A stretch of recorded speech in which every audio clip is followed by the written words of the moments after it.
morning this beautiful Thursday morning, the 22nd day in the month of May 2025. How are you doing? I'm sure you're okay and you woke up strong and healthy. On behalf of the board management and staff of Delta Broadcasting Service, DBS Asaba, we welcome you to today's broadcast of programs. And on behalf of the crew making up Morning Ride, Thursday's edition, we welcome you to our world of information, education, and entertainment. My name is Lilibet Ugochukwu, and I have my beautiful co-anchor this morning, Perpetua Iboba. Good morning to you. Good morning, Lilibet. I don't understand this smile. What's going on?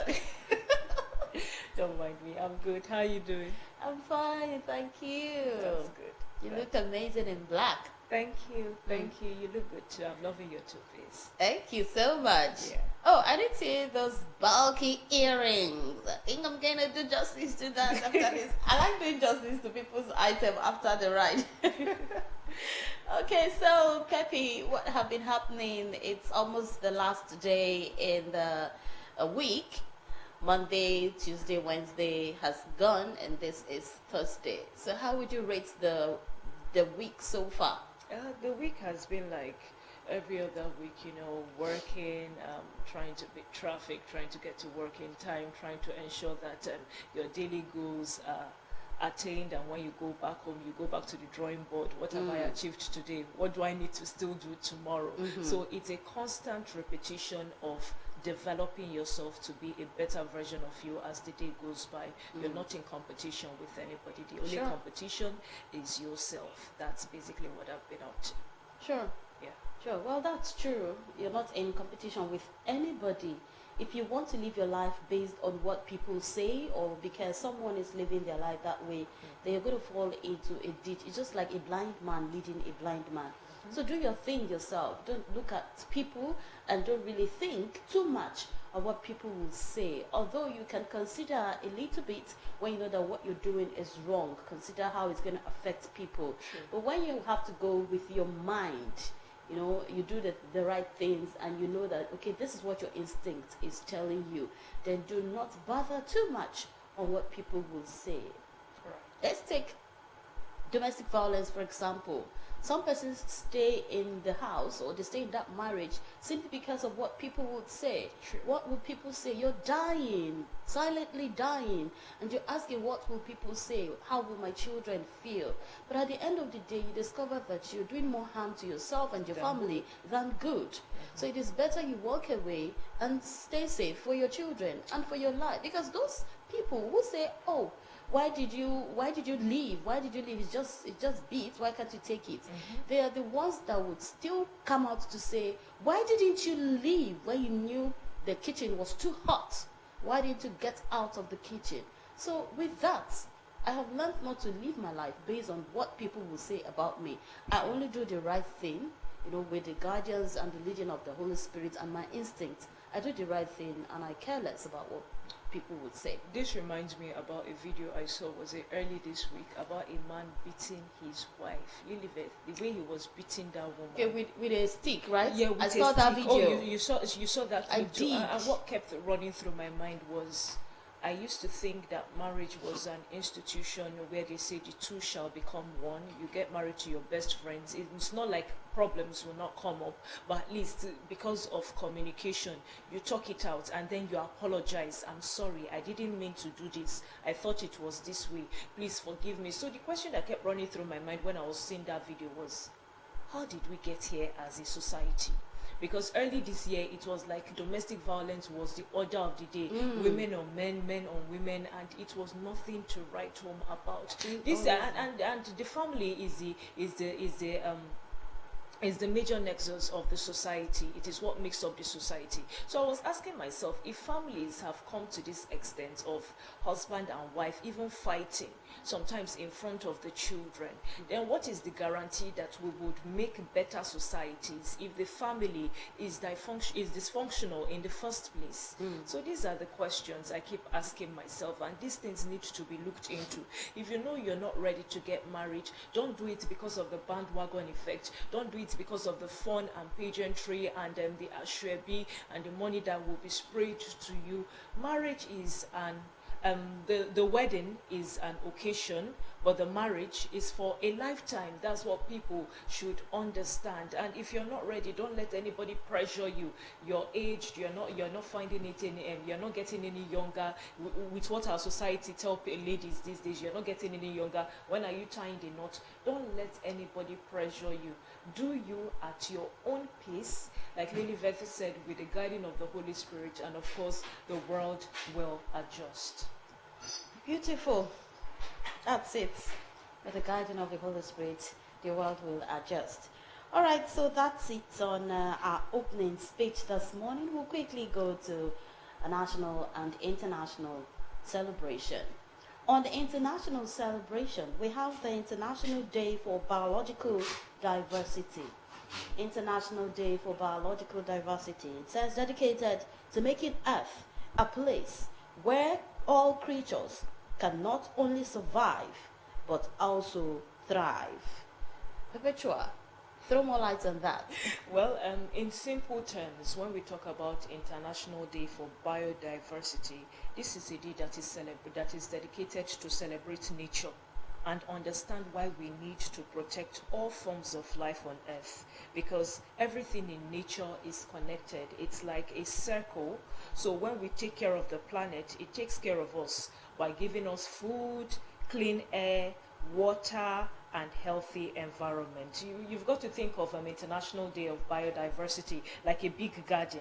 You know, if we let parts of it die, the whole garden suffers. So in all we do, we should ensure that the environment is protected. And then the theme for this year's celebration or commemoration is harmony with nature and sustainable development. Now, this theme goes a long way in emphasizing the importance of aligning our development goals with the health of the natural world. Now, in simple terms, this means that as we work towards improving our lives, like building city, building industries, houses, growing food for those of us that have farms, either in our homes or larger farms, or creating jobs, we must do all of this in a way that respects and protects nature.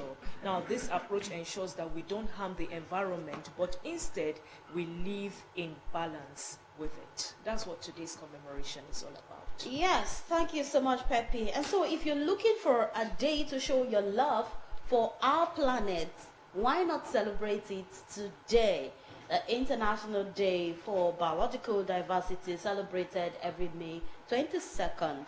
Now, this day is dedicated to making sure that Earth remains a place where all creatures, no matter what environment they depend on, can not only survive but also thrive.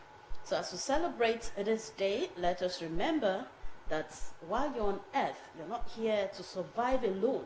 You're also here to thrive.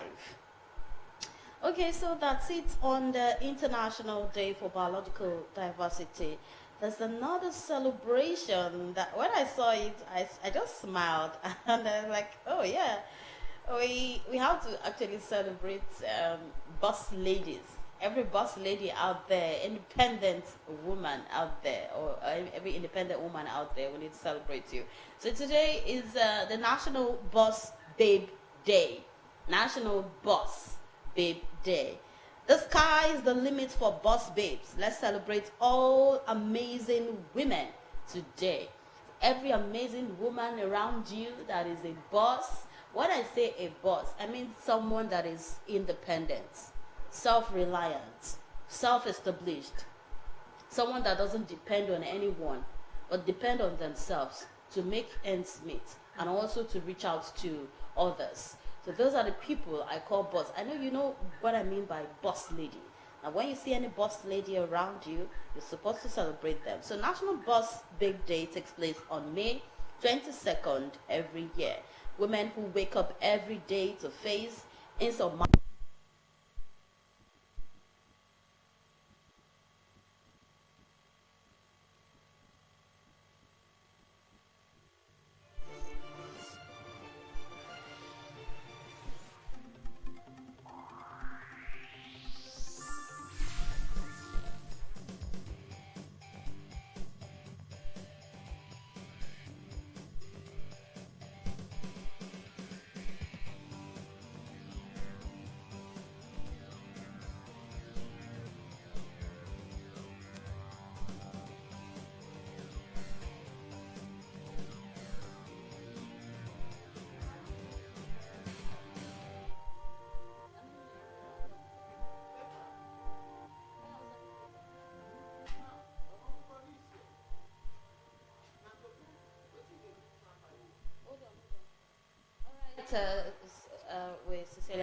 okay for that break. All right, so we were talking about the National Boss Babe Day. Yeah. And we say boss babe are not intimidated by the progress of their fellow women. You see, we talked about it. Do not be intimidated by people's success and don't try to copy people. Just support them and Yes. try to network with them. Yes, and also boss babe lifts others up by setting example as a true boss babe. So if you are a boss babe out there, I am celebrating you and also celebrating myself. Happy? I celebrate you too. And other boss ladies out there that are doing their utmost. Boss ladies, I think that we sometimes as a society we get the wrong notion about who boss ladies are. You know, people feel like you've got to be riding big cars for you to be seen as a boss lady. But if you are doing your utmost, no matter how big or small it is, to ensure that you make ends meet for yourself and even those around you, not because you're a millionaire, but because you have the spirit to help, then you are a boss lady. If you are independent, doing a good job, a legal job, trying to make ends meet and survive and help others, you're a boss lady. So to all boss ladies out there, big and small, those coming up the ladder, those already at the peak of the ladder, you all are doing awesome. Amazing. Boss ladies Day. Amazing. Yeah. Okay, so that's it on our international and national celebration. We'll quickly go for a quick break. When we return, to be time for papers. Stay with us.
Welcome back, still on Thursday's edition of Morning Ride.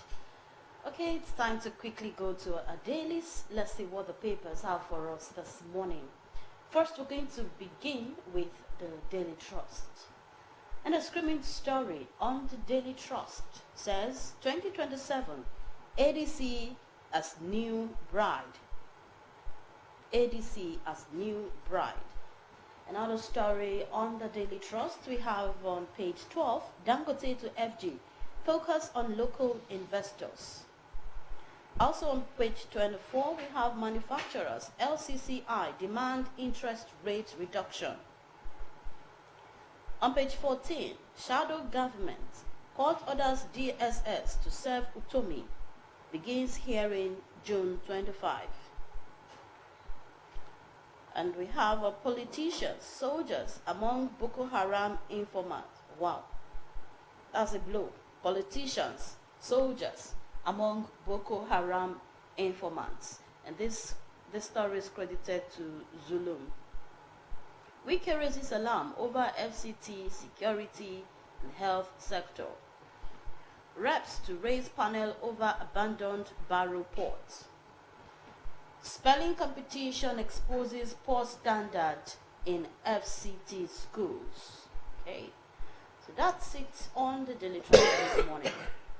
All right, moving on to the Vanguard News headlines. The screaming story here says, Boko Haram informants among politicians and soldiers. This is coming from Zulum. The rider says army lack necessary equipment to battle tech-savvy terrorists. DHQ keeps mum. Our borders porous. Some insurgents, not Nigerians. This is coming from Akpabio. Senate wants insurgency will spread further in north and beyond if unchecked. The bottom strip says Tinubu's meeting with Pope, insult to Christianity. This is from Babachir Lawal. Says PDP has incurable virus. We're not considering it for coalition. We don't need your validation, PDP replies Babachir. Still looking at the Vanguard newspaper, the bottom strip, it says, manufacturers, LCCI disagree over CBN's 27.5% MPR. Compulsory voting, bill won't save a broken democracy. This is coming from senior lawyers. Slain WAEC student. Why I flouted traffic laws. This is coming from the bereaved father. And lastly, Labour Party crisis. NLC Abure trade blames over eternal turmoil. Okay, so our next paper is the Punch newspaper. And the head story is on terror threats. Senate, Zulum demands swift action from Tinubu. Details on page 2. The rider says Boko Haram better equipped than military. And this is according to Borno governor. Foreign terrorists infiltrating Nigeria is according to Senate. And according to Zulum, president should listen to army, not politicians. The bottom strip has Germany warns Nigeria neighbors against Russia alliance. All right, Germany warns Nigeria neighbors against Russia alliance. That's on page 7. On page 4 and 5, Lagos seeks justice for 3,215 abused children in 2004. On page 20, Nigeria spends $2 billion on external debt in 4 months. The top strip has 2027 APC foresees Tinubu's win as Atiku Obi camps meet. Salary crisis. FG plans intervention funds for 109 foreign missions. Details on page 29. On page 20, petrol price war closes. Nearly 5,000 fuel stations. Petrol price war closes nearly 5,000 fuel stations. On page 14, JAMB reviews 379,000 UTME receipts results. That's it on the Punch newspaper. All right, moving on to the next newspaper, which is the Daily Times newspaper. The screaming headline here says, Wike defends 1.78 trillion naira FCT budget, prioritizes 85% for project completion. At the top strip, it says, NAFDAC, FCCPC, and others urged to halt chemical ripening of fruit. NAFDAC, FCCPC, and others urged to halt chemical ripening of fruit. At the bottom strip, it says, Tinubu, food security, regional inclusion crucial for national stability. Wike's political rise unstoppable, aid blasts Sam Egu. Mandatory voting bill threatens democracy. This is coming from Global Rights. And Ajaero led NLC destabilizing our party, not government. This is coming from the Labour Party, and that's it on the Daily Times newspaper. The Guardian newspaper is next. Zulum flags complicity in terrorism war amid push for new investments. Details on page 6. On page 4, Refs rallies FG to rescue stranded Nigerians in Saudi Arabia. NMDPRA to cut petroleum truck loading capacity to 45,000 liters. Details on page 28. On page 15, and that's the business page, Nigeria's GDP per capita too low, needs growth to boost income, meet aspirations. LASG says Ikeja, Lagos Island, Lekki, top states crime location. Details on page 5. Page 4. You are a testament of our global impact. Tinubu hails British Nigerian mayors. Gladiators sheath sword, restore calm to Rivers polity. Details on page 4.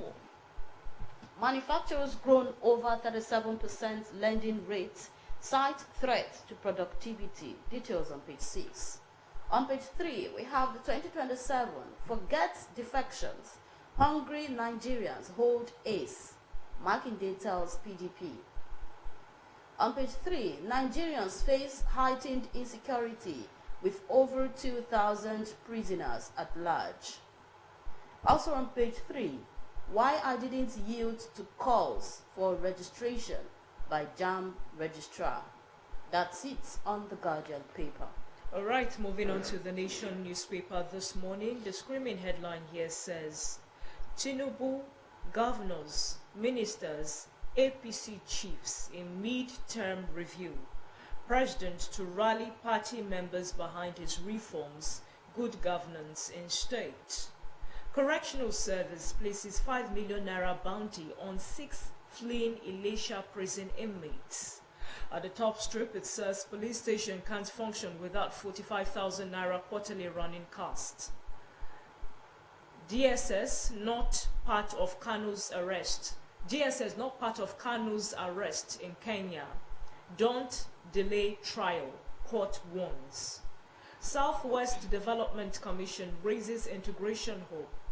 Court to hear DSS suit against Utomi on shadow government. June 25. And at the bottom strip it says LP crisis. NLC joins forces with Nenadi against Abure. Nel Fund orders refund of tuition to loan beneficiaries. And lastly, looking at the Nation newspaper this morning, it says Lagos Special Offences Court sends teacher to life jail for raping a 9-year-old pupil. Okay, the Nigerian Tribune, that last story actually put me off guard. 9-year-old. It's a lot. Okay, the Nigerian Tribune has 2027. ADC meets today, may ratify coalition. The writer says, set to receive reports of negotiation teams, and the opposition heavyweights settle on ADC escalation platform. Details on page 3. Osun PDP senators endorse Tinubu for 2027. Forget defections, it will be hungry Nigerians versus APC in 2027. That's according to Makinde. LCCI, MAN decry 27.5% monetary policy rate. Details on page 6. On page 15, no lady is on trial for converting to Christianity in Zamfara. Okay, that's a report from the government. It was actually a rumor flying that a lady was condemned to death because she moved from Muslim to Christian. She converted rather. Yes. But now the government is coming out to say no lady is on trial for converting to Christianity in Zamfara state. Again, 4 persons abducted by gunmen in Kogi. When would they ever stop? That's on page 27. 38 says Ibadan killing of WAEC students. IGP orders full investigation. Why I didn't resign. This is according to Loyede as the UTME. Trump ambushes Ramaphosa during White House meeting. That's it on the Tribune. All right, moving to this day newspaper, it says Zulum to Tinubu to end insecurity, listen to military, not psychophants. Says government can end the scourge in 6 months with contractocracy out of the way. Declares some soldiers sabotaging fight. Senate ask military to hold fresh terrorist attack in Northeast. At the top strip, it says after $5 billion Bonga North, Shell to take Bonga Southwest feed by 2027. Local content opportunities swell. Total Energy is optimistic about Ntokom feed, rallies federal government and agencies. Moving on, 27.5% NPR, MAN, LCCI, NECA lament prohibitively expensive credit. Says Nigeria now 6th most expensive credit market globally. Finance costs surged by over 44% from 1.43 trillion naira in 2023 to 2.06 trillion naira in 2024. And lastly, looking at this day newspapers this morning, it says opening ceremony of the Taraba State International Investment Summit. The Daily Independent is our last paper for review. And the head story says, finally, much touted coalition to unseat Tinubu picks ADC. On page 27, court admits in evidence judgment against military invasion of Kanu's residence. Others. UTME glitch, those criticizing me not aware of my track record. This according to Oloyede. Page 29, we are boosting oil production to stabilize economy, according to FG. NAAT slams FG over sharing formula for 50 billion naira earned allowance. Details on page 6. And also on page 6, Tinubu excited as 2 British Nigerians emerge mayors in London. Oshun jailbreak. NCOS places 5 million naira bounty on fleeing inmates. Details on page 7. Algeros, NLC, behind LP's woes, not FG, says Aburi faction. Politicians, soldiers among Boko Haram informants, says Zulum. Food security, regional inclusion, key to Nigerian stability. And this is according to Tinubu. Alright, that's it on the riders, the tabloids this morning. You can grab a copy to peruse further while we return to the studio to analyze it. And with us here is our analyst, Mr. Boni Akeze. Good morning, sir. Good to have you. Good morning, sir. Welcome. I'm fine.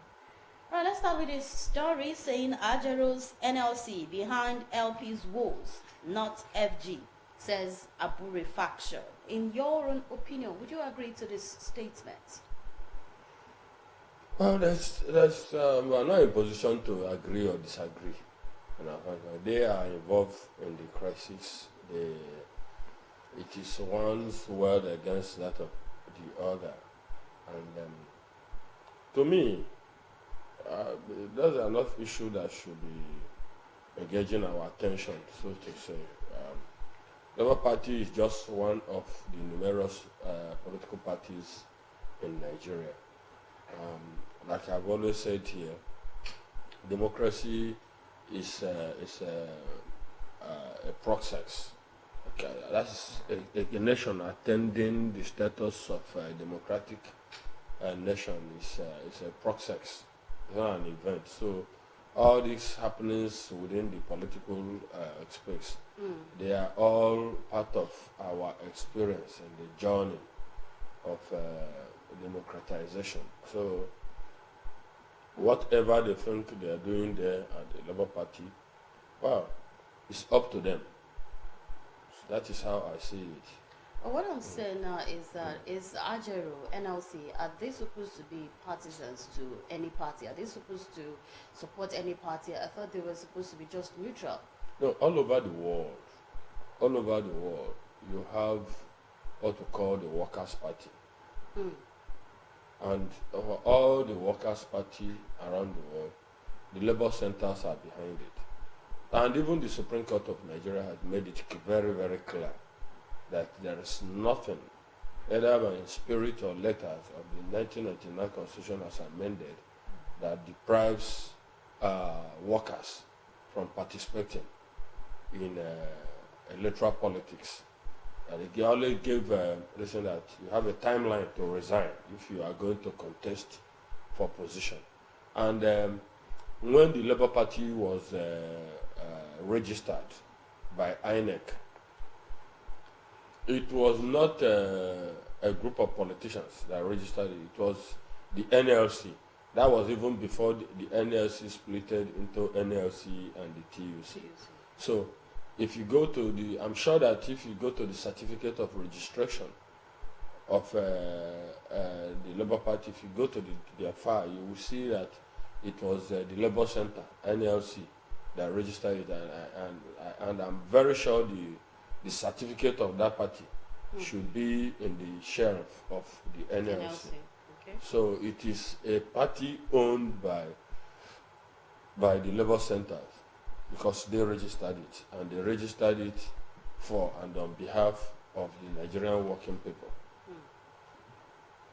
Okay. Okay, so moving to the security issue. The Punch says there's been terror threats. Senate Zulum demands swift action from Tinubu. Boko Haram better equipped than military. This is coming from Borno government. Foreign terrorists infiltrating Nigeria. This is coming from Senate. President should listen to army, not politicians. This is coming from Zulum. And very recently, about 3 or 4 people were kidnapped in Kogi State. It's happening before we track one, or before we talk about one, another is happening, and it's becoming an anomaly that is seeming to become the order of the day. So what's your take on all of this? Well, this matter is a recurring matter, and we have always discussed it on this set. You know, the issue of security, the only disheartening thing is when top government officials, when you hear them talk about this thing, they try to rationalize it that it is not a Nigeria thing, insecurity is global, and fine, insecurity is global, but what has been the effectiveness of different countries dealing with such challenges when they have, when they experience it. So instead of government officials, top government people trading words, I think it is okay. You said it's foreign persons, foreign invaders, or what do they call it, that have infiltrated the country. For you to arrive at that kind of summary assertion, Yes. it means you have evidence. And if at the level of people in the Senate, you have such evidence, that is, it is an advantage to the government on the part, because you will now have the right information. But if it is on the realms of speculation, that is where it's have a problem. So we should not be speculating. We should, I don't know. I've said the effectiveness with which our intelligent gathering machinery tracks down opposition, critics of the government. If they are so effective in doing that, why are they not effective in gathering in the required information that will enable the armed forces? Because the military is now at the theater of operation, confronting these insurgents and bandits. And the most important tool they need for that is information. That is where the intelligence gathering. So if we can monitor citizens, know those who are planning demonstration, knows those who are planning shadow cabinet, knows, and we can go decisively against those voices of dissent. Why has it been difficult for us to also be decisive on outright enemies of the state, outright criminals who are disturbing and destabilizing the nation? So I think those who have the duties, the responsibility for security of life and property, they need to up their game. Okay. It's not just about these talks and trading blames and no. It's time for action. I mean, it should be action. Okay. So on the Guardian, the NMDPRA, that the Nigerian Midstream and Downstream Petroleum Regulatory Authority, to cut petroleum truck loading capacity. They have to cut petroleum truck loading capacity to 45,000 liters. What do you see about it? What do you envisage? If they have to cut the truck loading capacity to 45,000, is this actually going to skyrocket another? No, before we can effectively speak to that proposal, we have to understand the context. Okay. So I've not read it because it is a policy. It must be directed at something. So it is in that context we'll be able to say this is a policy in the right direction, or this is a policy misstep. So first of all, what is it targeted at? Is it supply? Is it supply control? Is it the incessant falling of trucks and explosions? You know, we got to know, understand the context. So for now, I don't really have the context. I think they said it's actually to tackle the alarming rate of accidents involving petroleum tankers worldwide. Okay. Because the issue, you know, it has become a perennial issue, you know, and a scourge for that matter, a plague for that matter in our country. We can never, if you'll be shocked if you get data on the damage that has been caused, both in monetary terms and even the other collateral effects of incessant explosion, tanker explosion and tanker accident. Yes. It's just like the issue of incessant building collapse. So definitely they're supposed to. It is a national issue that must be tackled. Okay. So any policy that is formulated, directed at such challenge, you know, national challenge, I think it should be a welcome. So when we get to the full details, like I have been an advocate that there should be a policy that prohibits those tankers and articulated trucks, vehicles from moving on the highways in the daytime. You know, they should have this thing. But, and I also say that the country should move to have real connectivity across the country as a lasting, while the regulation of time of movement for tankers should be in the short and medium term. The long-term solution should be there should be rail tracks, and that these inflammable products should be distributed exclusively on the water, through the waterways and through the rail tracks. But do you really think that it's due to overloading that these tankers actually have an accident on the road? Because that is what these people at the NMDPRA are saying. They're saying that by the fourth quarter of 2025, petroleum trucks will no longer be permitted to load more than 45,000 liters of product. Would you say it's actually due to overloading? That's why they keep having this current reoccurring accidents on the road. Or would you say it's rough driving or the roads? Yeah, it could be a factor. But I think we need to have a comprehensive review, evaluation Okay. of the thing, because the transportation and the safety agencies supposed to come out, do a study, and come out with a report over the comprehensive evaluation of what the situation is at the moment. Because if that is how you solve a problem, when you get to when you go to hospital, what does the doctor do?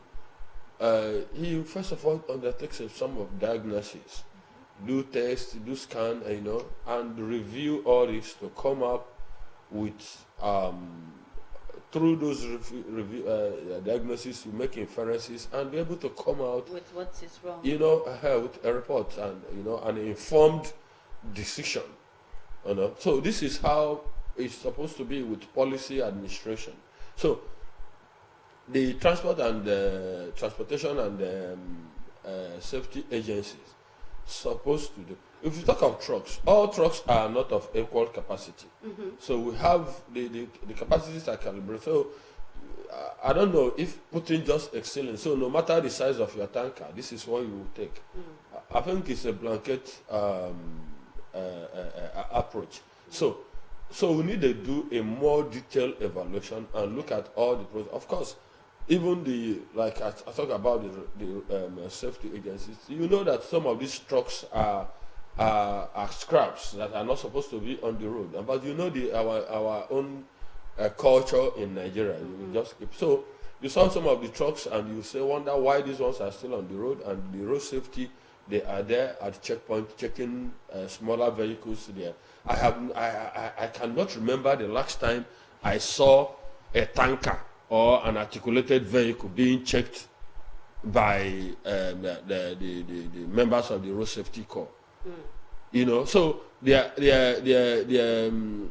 attention is always on this private vehicle. You even hardly see them deal with the conventional transporters, the commercial, the companies, transport companies, and it's just when you see that stuff, it must be private cars, So I don't know why it is so, because like I said, most of those trucks are not supposed to be on the road. So the state of the trucks, apart you have mentioned it could be by overloading, is a factor. But the state, the roadworthiness of the trucks can also be, you cannot rule it out as a factor. So there are different factors. That was a comprehensive policy evaluation has to be done, to be able to arrive at, a workable solution that is sustainable, that will put, a stop. Okay. At least to go to a long street to address this challenge. Okay, so I'm looking at the Nigerian Tribune. They said Ibadan killing of white students, IGP orders for investigation. About 2 days ago, it was reported, or it was alleged, that police were actually going after alleged Yahoo boys, and there was an altercation along the line. A student that was being driven to school by his father, was victim of gunshot, stray bullet.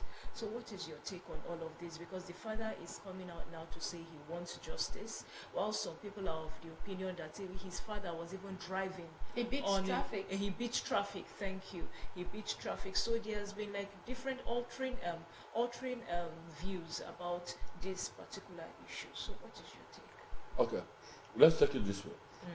It is a common saying that two wrongs can never make a right, and has never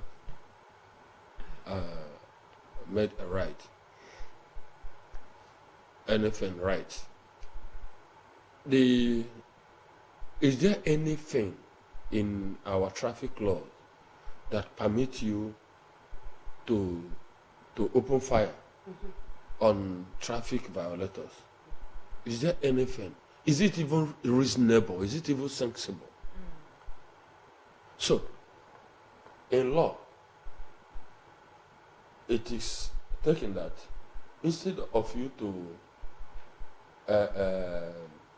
jail one innocent person. You can send 9 criminals free. If the law said that 10 of them must be jail convicted jointly, and you have established the offense, you have established the guilt of 9 of them, and you cannot establish the guilt of the remaining 1 person. But because the provision of the law is that you can't jail them individually, you can't convict them individually, they must be punished jointly. You will have to.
You're still on to Thursday's edition of Morning Ride right here on Delta Television.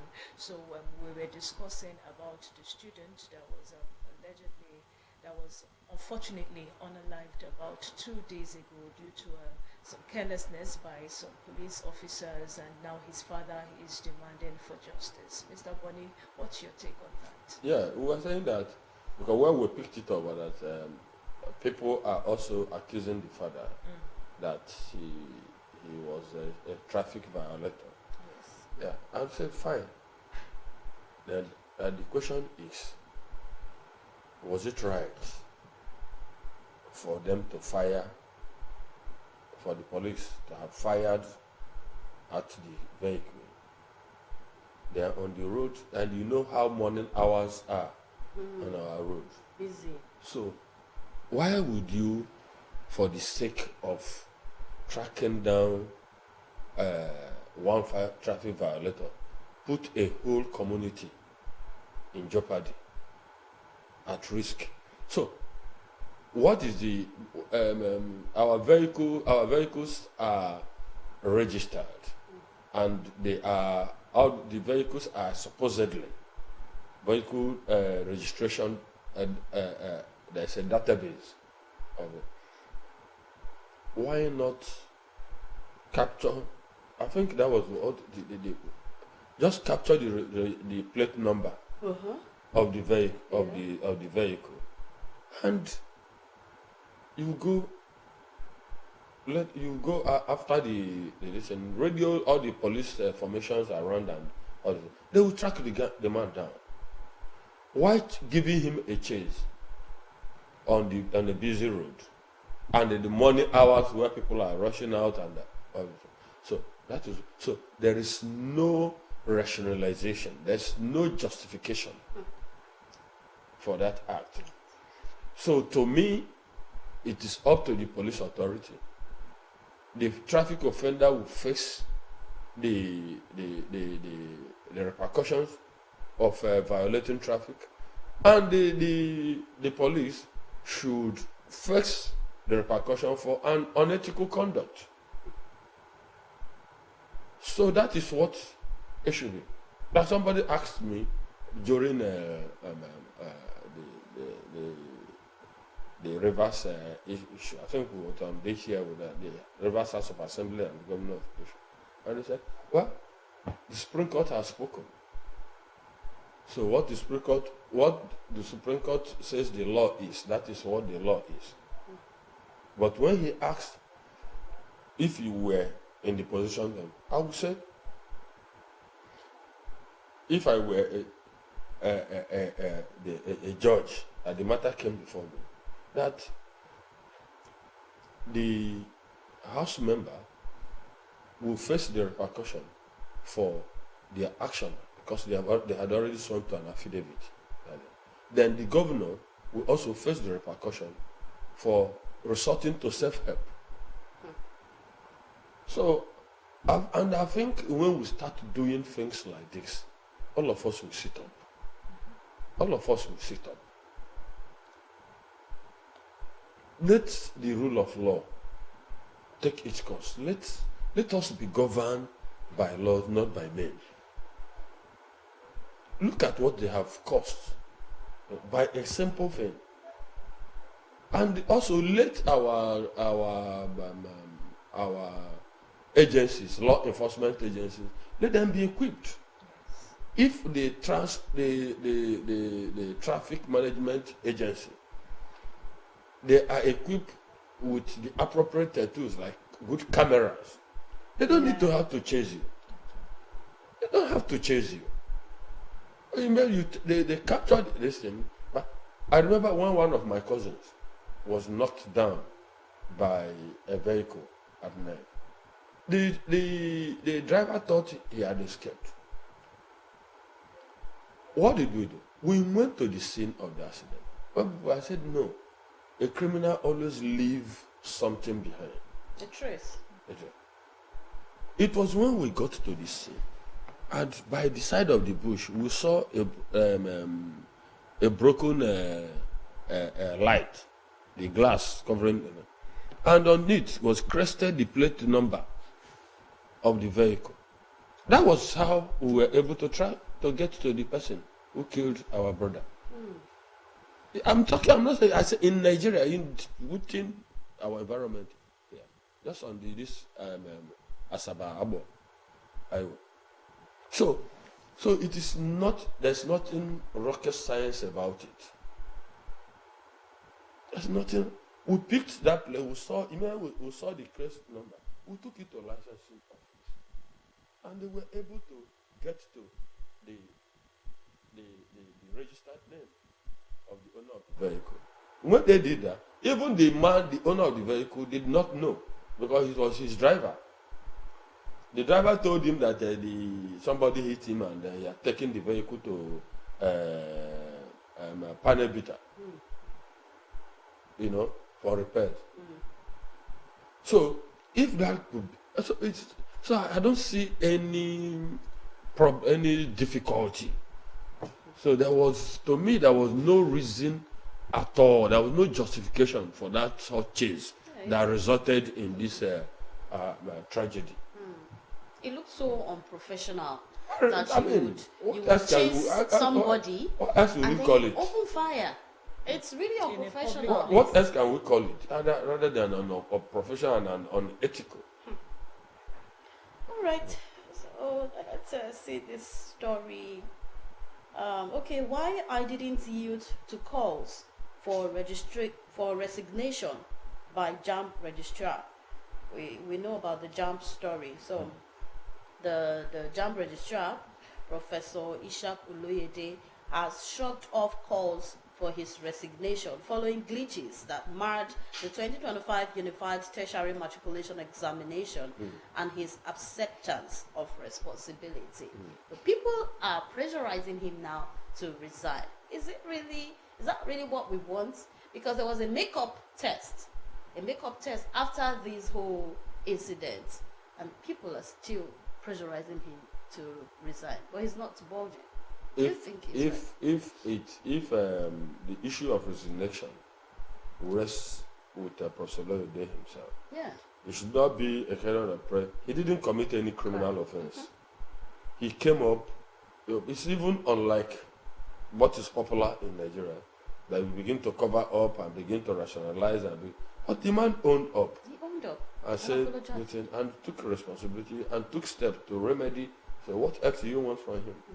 He didn't commit any, to me, he didn't commit any criminal offense that we should go for his head. So, if the issue, he decides to resign, that is a personal thing, but I'm not sure it is there's a justification for anybody mounting pressure for him to resign. That is my take. Okay. Yeah, I stand with you too. I don't think it's enough to resign. So some other politicians have done worse than what he did, and nobody has had their head on a plate to resign. Talk more of this, and like you said, he came out and accepted responsibility. Yes. So they should let it slide. Okay, let's take the last. Perry, let's take the last. Okay. The last one. This one here says Trump ambushes Ramaphosa during White House meeting. The writer to the story says confronts South Africa's president with allegations of genocide against white farmers. You have, well, everybody has seen The interview. the approach of Trump. Yes. Trump is using the intimidation approach, for most of the thing he does. But another thing that is surprising too is the way he makes a turnaround. So if Ramaphosa is the president of a country, if he confronts you with an allegation, it's a popular thing that if you allege, the onus is on you to prove. So it's not about throwing weight. If you allege, you prove. And I don't think that his approach in any way unsettled Ramaphosa. As far as the conversation is concerned, it is a president talking to a president. Yes. And that is what it is, whether in the realm of diplomatics or outright raw politics. So, South Africa has said there is nothing like. I think the worst that will happen is if you so insist, you go to the ICC at The Hague. That is there is an international court where you can take such matter. So there's no big. I don't think it should become something of a huge conversation. All right. Thank you. That's where we'll drop the papers, and we want to say a very big thank you to you, Mr. Bonnie Akeze, for always gracing this couch. Thank you. Thank you. Yes. Thank you very much. Thank you. You actually throw more light. You dissect every topic we bring on this program. We'll be going on another break, and not a break. Well, let's bring you a repeat interview of tourism potentials in Delta State with Dr. Josephine Odunze, the EA to the Governor on Tourism. We're bringing that repeat interview your way. Stay with us.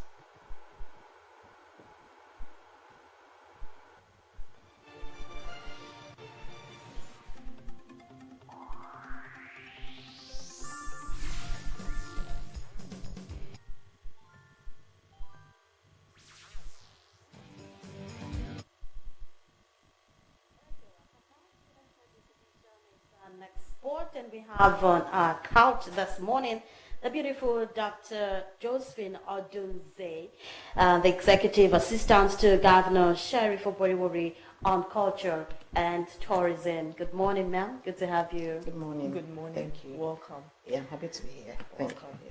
All right, and so we will be looking at tourism, advancing Delta State tourism sector through the MORE agenda. That's what we're looking at today. Tourism. Now, how has the state government fared in the tourism sector when it has to do with tourism?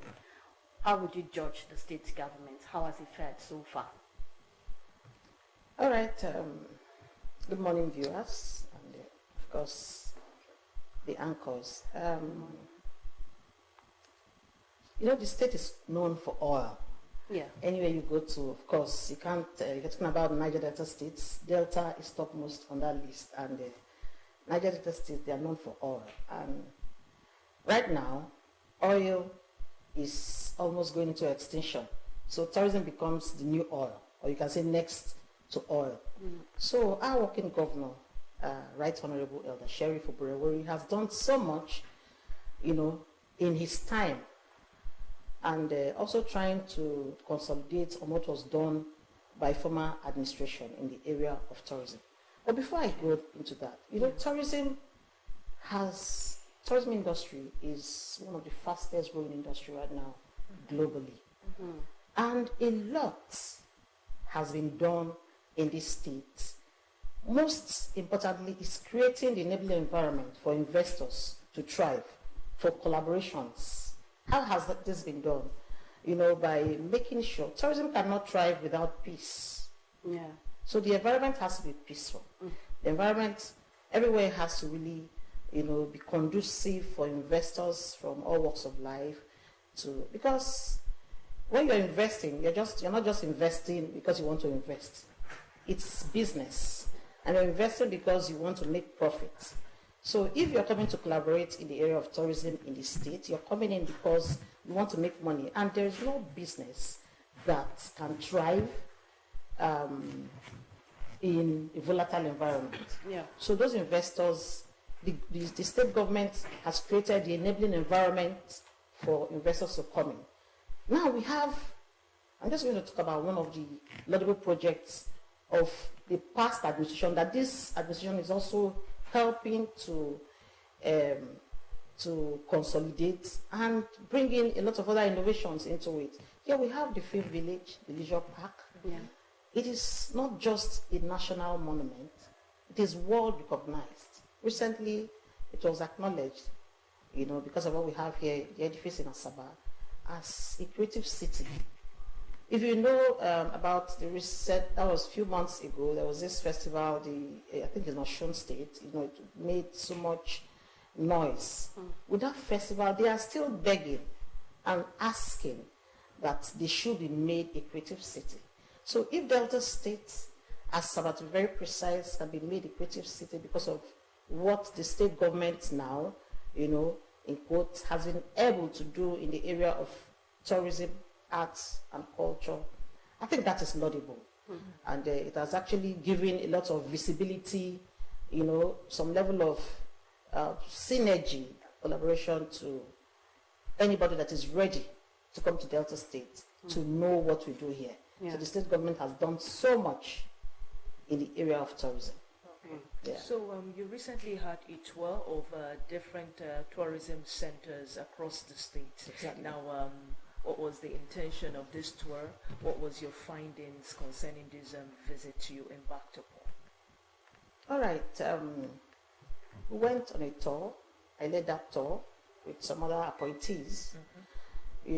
First to identify some of our tourist sites in Delta State, to inspect and assess, and also unearth or see, the ones that have potentials in the area of trade and investment, employment opportunities, cultural exchange, you name them. Yeah. And that tour for me, it was fulfilling because it was a whole 2-day event that was thorough from, we take off here, the next day we continued from where we stopped.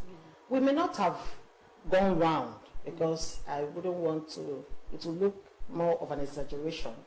Yeah, but it was a very beautiful, beautiful outing.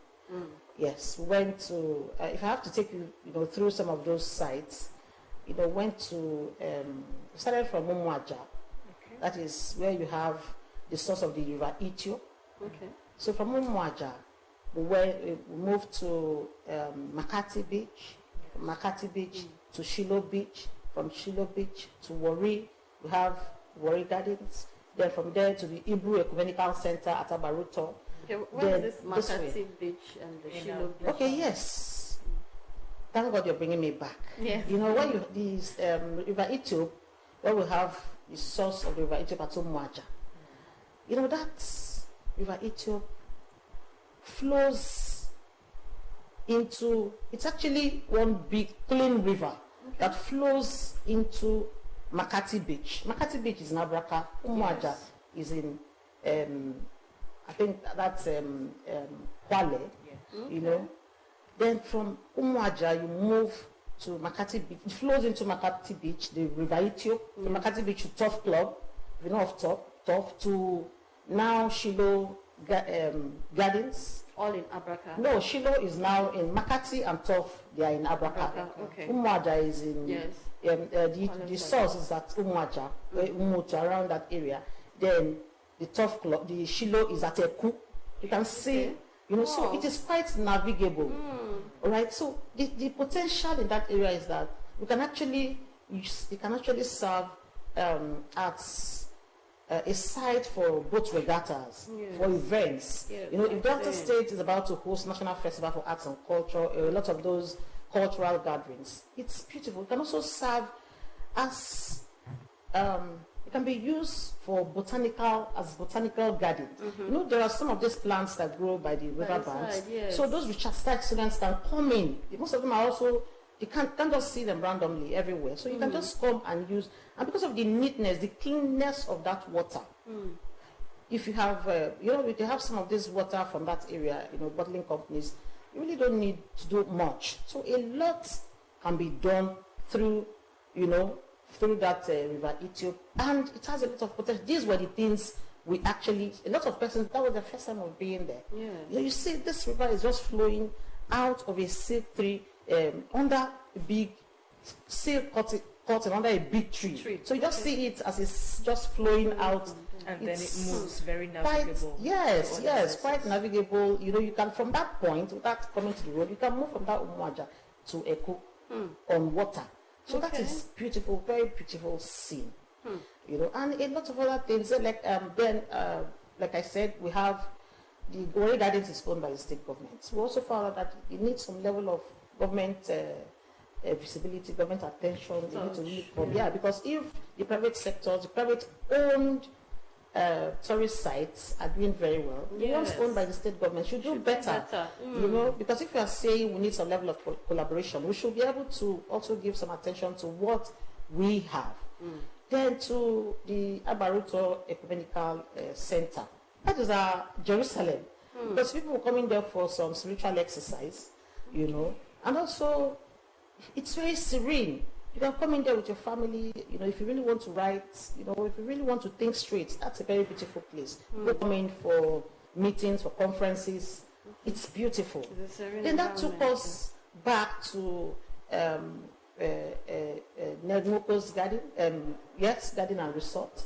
From there we went to Mandela Gardens. Mandela Gardens, Mandela Park and Resort. Beautiful place. Yes. And we're very lucky to meet Dr. Newton Jibono. Okay. Yes. You know, they took us from, do you know the garden has an Olympic-sized swimming pool, which can also be deployed when there are events, like this last sporting events. So we have a lot. So what was the essence of this trip? To know those things, how government can come in, how the potentials of these sites. Delta State is a one-stop shop for tourism. And the area will leverage on this, the better for us.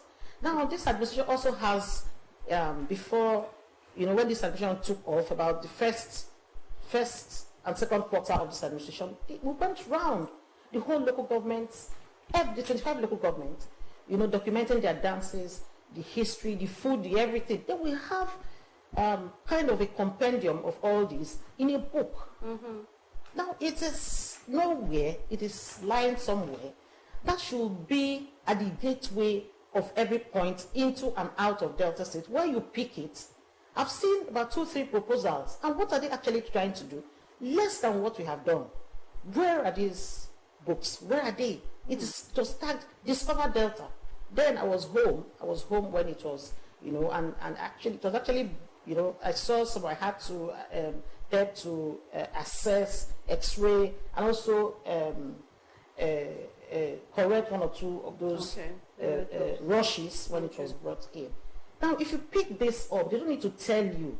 You know everything about Delta State. Some of our cuisines can be exported and we'll be making so much money in that. Tourism rakes in so much fund into an economy of any nation. Yes, Go to Israel. I was in Israel 2019 for pilgrimage. And tourism, you need to say that is number one ministry in, of course, Tourism now it is ravaged by the war and everything. But you can't take it away from them that people are also really still ready to go to Israel for. But let me even bust your bubble. In Israel, you have Christians are even less. You have the Jews, you have Christians. yes, you have less. But this thing is thriving because they know the amount of money. And you know what? Tourism creates jobs. Yes. Tourism infrastructural development. Because if you have every tourist site here, you can't just leave the road, you know, not attended to. And a lot of infrastructure, people want to come in because it's transportation, hospitality, just name them. It brings That people it brings together. so much. So if we have an event now like a cultural festival, all the hotels in the state will be fully booked. Yes. The transporters are going to be engaged. Everybody Youths are will going be to be used as medical ushers. You see system. children, even skating. So Yes. everybody's engaged at every point in time. Even you people will be coming in here Even the for hospitals, that is it. everything. So you can't underrate the potentials from tourism. And Delta State, which you can say is a mini Nigeria in language, in cuisines, in everything, has it. So like I said, it's a one-stop shop for tourism. You said something. Yeah. You said something about partnerships with private companies that are also involved in tourism.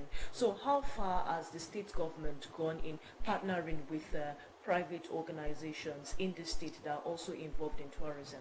All right. I'm just going to cite one instance that is all-encompassing. Look at the Film Village and the Leisure Park. All right. We have a private sector-driven individual managing the place. We are here. You know how it is with civil servants. If that place was given to civil servants to run, by now it would have been run down. No two ways about it. That is the truth, whether you want to take it or not. But because the private sector is managing it, you need to go to the place. A lot is being done, and most of those facilities are still, the maintenance is, you know, they're doing very well, top notch. They're a lot. We have hostels there, hostel accommodation, and each of those rooms have 4 bed spaces. So even if you bring in students here on vacation, excursion, vacation, whatever it is, Yes. you have a space for them. Yeah. Moderately affordable too. You have hotel accommodations too. You have hospital in there. Yes. You have you have a zoo. You know, I moved into that zoo and I saw, in fact, the lion I saw there in the wildlife zone. Yes. I saw about 3 of them. That's the biggest I've seen. In fact, I couldn't get close. And a lot of those animals, and a lot of those big, I didn't even know it was that, a lot of things happening there. Now, how much have we done to give this space the visibility it needs to tell the world that we have, you know, such here? When one of those governors, you know, came in when what's his name? This very tall man from Abo died during the sporting event. What's his name again? You know, when they came for his, one of those governors came into Finville and said, "This is massive. Nobody knows that this is happening. Why are we traveling abroad when we can come in here and just sit down while we wait? Because you have everything you need here. Are you talking about food? Are you talking about, you can even go out for sightseeing from the, so Delta State has it all worked out. All we need is some level of visibility, promoting what we have, bringing the right people to man some of these sectors. When we have professionals taking charge, definitely there will be positive results, and then Delta State, you know, will be making so much money from tourism, which has become the new oil. Yeah. All right, you just reviewed out so many tourist sites that I am very sure so many persons are not aware of. Like the one you mentioned, the one at Abraka, that you talked about, Makati Beach. At least I know that I've been there. The other one, is it Shiloh or what? Shiloh Garden. Shiloh Garden. Yeah, the top So floor. many persons. And I want to believe that in Abraka alone, we have so many beaches. Yes, we have. Yes, we do. Abraka. Yes. No. Yes, we do. All right, so how can the tourist sector be harnessed in order to boost the state's economy? I've practically said everything. We have so much in the tourism sector in Delta State. All we need is to have the right people placed, the right people positioned to man this these sectors. Tourism, like I said, we have in the area of cuisine, in the area of attires. Okay, we have the Ganagana Island. That is in Okpagwe, Ughelli. I think it's Ughelli South. You know, that place, they have this water that the community is within the river, or water is just round the community. But it doesn't overflow its bank. That was the first place that Bishop Ajayi Crowther stepped his feet when he came into Nigeria. But he left because he was rejected, and he did the biblical injunction of dusting his feet, and he left. But the place can be used as a turn into a seaport, where we can, distill some of these local gins. Yes.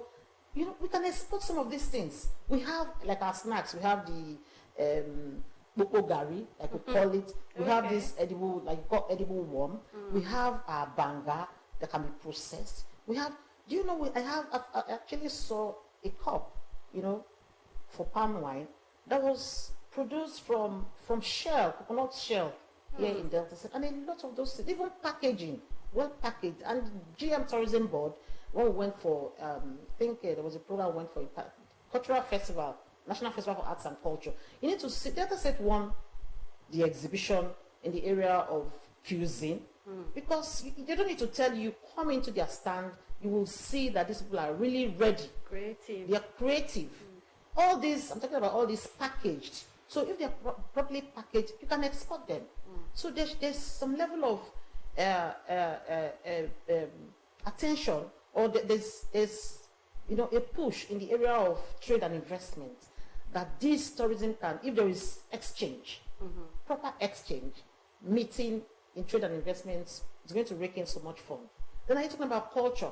Delta State is one state, of course, the multi-ethnic nationality. Yeah. We have so much in languages, and that is how it translates into our food, into our dressing, into our songs, into everything. So putting this together on its own is money. Because that is telling, even some of our people that are not here, that are outside the shores of this country, want to see some of these things, want to listen to their music, want to see some of these dances being showcased. You travel out and you're hearing, when you hear some of these Nigerian jams, music, wow, you will see how they are being appreciated outside here. Okay. We have so much. So the states really need to tap into some of these potentials that are undertapped, if I'm going to use that. All right, so as the executive assistant to Governor Sheriff Uburiwori on culture and tourism, we just hope that you'll be the middleman, to bring the private sector and the government together so that they can boost the tourism sector. We actually need that, especially when it comes to economy. We actually need that to boost we our all have to economy. come together to make this work. It's an Yes. all-inclusive thing. Yes. Everybody, you bring your own quota, you bring your own, you advise, just everybody has to work together. It is not something that Just you're going to leave for one person, to promote. So Delta State has it all in the area of tourism. And the World Tourism Day that was just celebrated, it was still on tourism and peace, which was the global theme. Yes. So what it means is, where there is no peace, tourism cannot thrive. We know that the country, not just the state, is volatile. A lot of issues, security-wise. But then Delta State is not doing badly in that area. Our governor, we must give credit to our governor, our working governor, His Excellency, Right Honorable Elder Sheriff Uburiwori, who has done so much in that area, and also with his soldiers. Of course, he cannot deploy himself. Yes, he has actually placed or situated the right people to drive his policy trusts, and there's no doubt that he's doing very well. So we must give kudos to our governor, who is doing very well. He has done so well. He has done well so far, and there is no doubt that he's going to take the state to the promised land. Yes. That's true. Yes, he has done well, and also you people have done well. The EAs, the SAs, you have all done well. I'm sure. Yes, I'm sure he knows the hand. He picked everyone in his board to make sure that his agenda is well driven to the permanent sites. Thank you so much. We have been speaking with Dr. Josephine Odunze, the Executive Assistant to Governor Sheriff Oboiwori on culture and tourism, and we have been looking at tourism, advancing Delta State tourism sector through the MORE agenda, and you have heard everything that she has said. Tourism is not left for just the government alone. As individuals, you can all come together. You might go somewhere and see something very beautiful. You can come out, bring it out, and let people tap into it, and then you see that the tourism world will grow wide and vast. Thank you so much, Ma, for coming. Thank you. Thank you for having me. Thank All you right, for so this is coming. where we drop the curtain on Thursday's edition Morning Ride on behalf of...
Welcome back, and that was a repeat interview with the EA to the Governor on Tourism, talking about Dr. Josephine Odunze, and she was talking about tourism potentials in Delta State in line with the MORE agenda. Of course, we know tourism is very important in every state. It opens the economic sector, and it also helps people understand a particular state or a particular country better.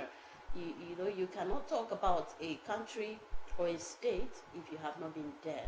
If you have been there, that's when you talk about it better. You see from the inner points, and you'll be able to explain and talk about that particular state. So tourism is very important in every sector, in every area of life.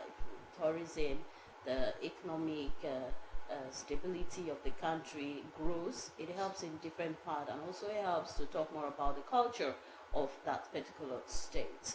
So I would sometimes I do call myself a tourist Because you love to visit places. because I love touring. You love touring, I you love love traveling, touring a lot. visiting new places. A lot. I think it broadens our horizon about different places, different people, culture, ethnic belief, creed, and the rest of them. So tourism is very, very important, and it's beautiful to know that our beloved state, Delta, is taking the lead when it comes to tourism, and we have different tourism centers where visitors can go, relax, learn a thing or two, and have a nice time. It's really beautiful. That's true. That's true. When you talk to other countries or other states, you tend to find out more about their culture, more about their food, everything, in fact, about that place. Sometime last week, I traveled to Osun State. That's part of tourism. I traveled to Osun State, Osogbo precisely, and though I have been there years back, during my NYSC days, that was where I served, and then I visited again last week. Oh, you served It in was- Osun? Oh, great. I served in Osun. It was mind blowing.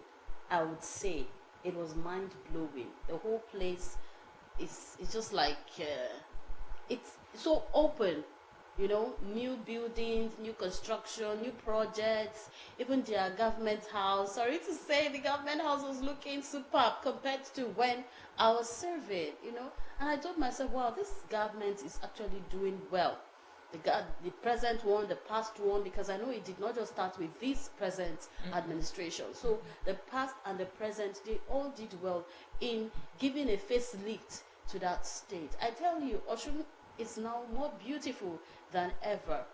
So if I hadn't toured to that state recently, have, I'll still have this mindset of, oh, Oshun, and the kind of buildings, the kind of old houses, the roads that they had. But going there, I saw a different state entirely from what I used to know. So it's actually nice for you to visit places. It's nice for you to visit places. Don't Very just true. sit and let people tell you. It's better you go and you see. My next point is actually loaded. I'll not tell you that. That's Okay, really good. so that's on a lighter note, and with that we have come to the end of Morning Ride Thursday's edition. I'd like to thank you so much for being part of this ride on behalf of supervising producer Nimbofa Ozigbo and the man behind the camera, Mr. Voto, and also Alex Afoju, the PD. I want to say thank you so much for riding with us. Before I say my goodbyes, I'd let Perpetua do hers. Okay, so before going, I would say in this fast-paced world we find ourselves in, it's not out of place to agree that everything is competing for our attention. Everything, I mean, the necessary and the unnecessary, the good, the bad, and the ugly. But in between settling all of these and attending to that which we think is important and necessary, let's take out time for ourselves to breathe. It is very, very pivotal. Thank you so much. All right, thank you so much, Perpetua Iboba. I'd like to take from that last point. Let's take our time to breathe. And while you're breathing, please breathe fresh air. And from me, I would say, dirty water has never stopped plants from growing. So, don't let negative words stop you from progressing. My name is Lilibet Ugochukwu. Have a beautiful day. Bye.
Alpha Delta people, in less than 22 months, Governor Borowori don show say